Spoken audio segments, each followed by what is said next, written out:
encore ici, donc, le match de 2003, Ouais. tu es avec le 4-0, tu as une envie de te revancher d'une manière ou d'une autre ici aussi? Non, en fait on n'a pas trop parlé des matchs du passé ou quoi que ce soit.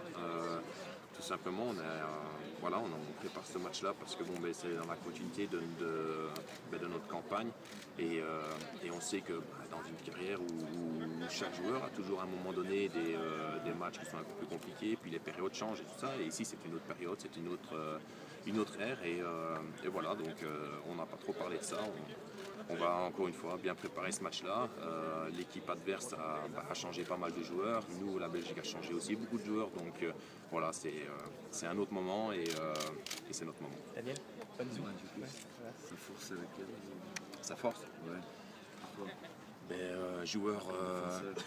un joueur qui bouge beaucoup, un joueur qui aime les espaces, un joueur qui travaille beaucoup pour l'équipe, qui est très fort avec le corps. Donc on peut beaucoup s'appuyer sur lui et tout ça. Donc, et puis après c'est un buteur, c'est un joueur qui s'infiltre facilement, qui aime se projeter de l'avant et aller recevoir des ballons venant des flancs. Donc c'est un joueur assez complet et vraiment un attaquant difficile à tenir. Ouais, comment est-ce qu'on fait ça alors comme défenseur? Comment à l'entraînement de Bayern, comment est-ce que tu fais ça? On essaye de faire ça le mieux possible, on essaye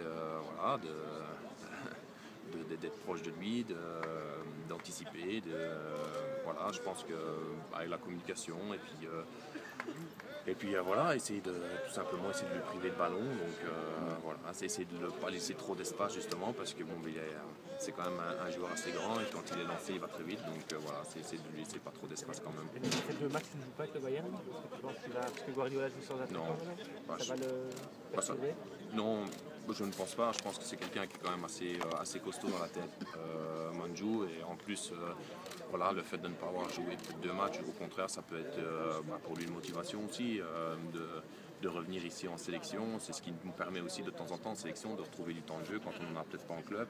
Et inversement, des fois de prendre un peu de temps de repos. Donc non, je pense tout simplement que pour eux c'est la dernière chance aussi, hein, même si ils me disaient qu'il y avait un peu des disputes avec les supporters et tout ça, mais pour eux ça reste quand même la dernière chance et ils vont essayer, donc on sait à quoi s'en tenir, on sait que ça va être un match un peu comme en Écosse où il y aura beaucoup d'agressivité, où il y aura des contacts et puis nous on essaiera de jouer notre football.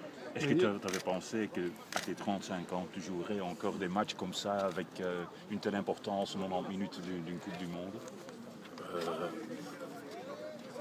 C'est pas évident en jouer. Non, je vais dire oui et non. Je vais dire parce que on se projette pas aussi loin. On ne sait pas comment ça se passe aussi loin. Donc maintenant, je sais très bien aussi que j'ai toujours eu envie de continuer à jouer. Donc je me suis toujours dit qu'il y a des moments comme ça qui pourraient arriver, mais de savoir que ça va arriver, non.